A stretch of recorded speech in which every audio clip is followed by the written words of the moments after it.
Hi, I'm Ilene Seidman from Suffolk Law School. I'm going to stand over here because if I don't use my cards, this is going to look like one of those Japanese monster movies where the talking and the pictures don't match. So, can I start? I'm cheating.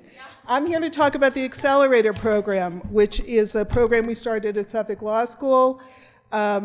No jobs for lawyers, millions of people in this country who cannot get lawyers, and this is our attempt at a solution to that problem.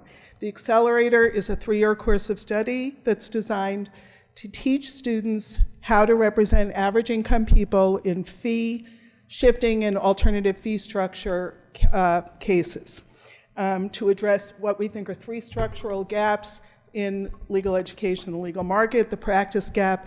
50% of lawyers in this country practice in solo, 70% practice in small firms, but we don't teach them the skills that they need for that kind of practice.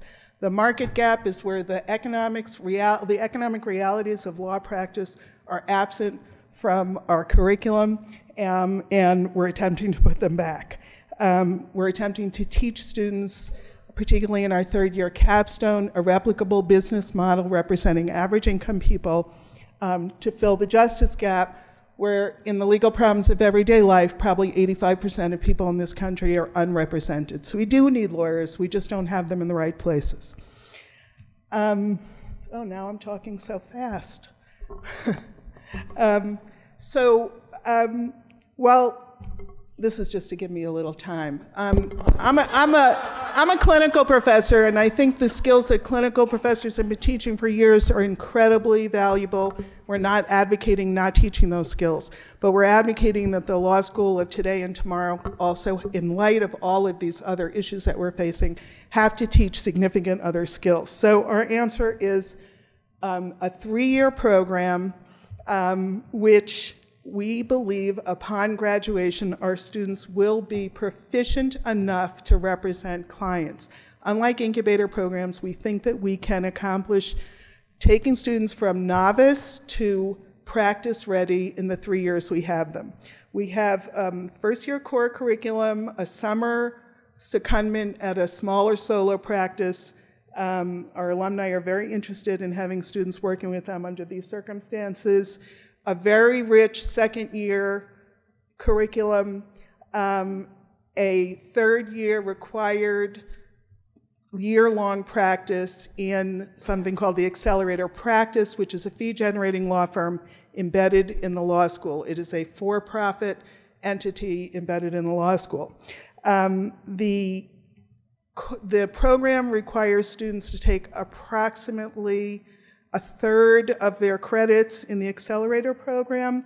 We are offering some of the requirements of some of the basic important skills courses, but we're moving beyond these skills courses to embracing technology and the way technology and other project legal management efficiencies are crucial to 21st century law practice. So I'm going to show you a couple of the courses that we're offering.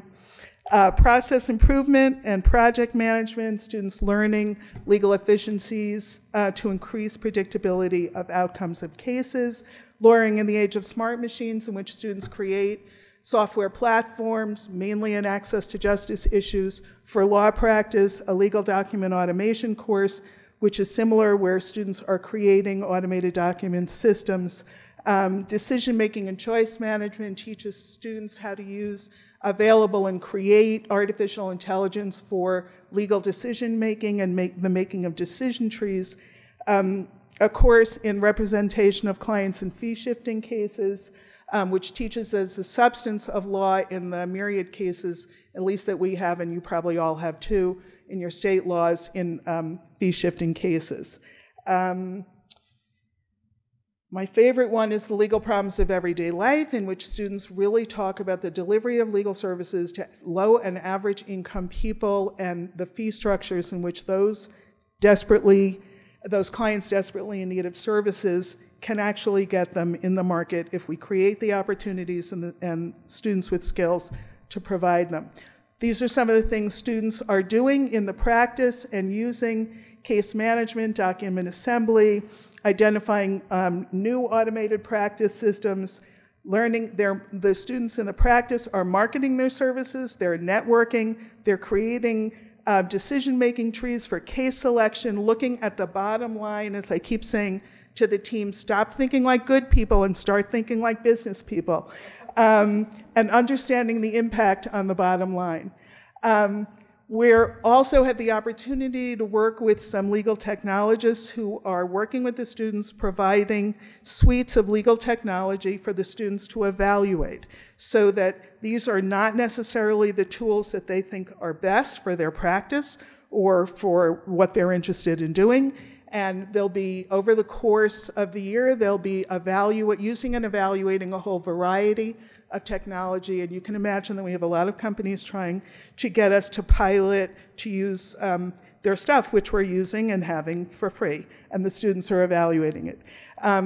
At Suffolk, we have a really excellent grading rubric for clinical students, but the rubric has now been expanded for students who are in the program, looking at their ability to use the technology, to assess it for legal project management, for thinking for their work in marketing, creating a website, networking, and all of the skills and competencies that are required for lawyers in in all practice, but in small and solo practices representing average income people. We think that this is an incredible opportunity to really take a serious look at the justice gap and provide opportunities. How do we get that back? And provide opportunities for students to have competencies that don't exist in practice today. So lawyers in practice will need the competencies that our students can bring to their practice. And for those many students who are becoming unintentional entrepreneurs, we think that this gives them a really good shot at a replicable, sustainable practice and a career that can be satisfying to them. Thanks.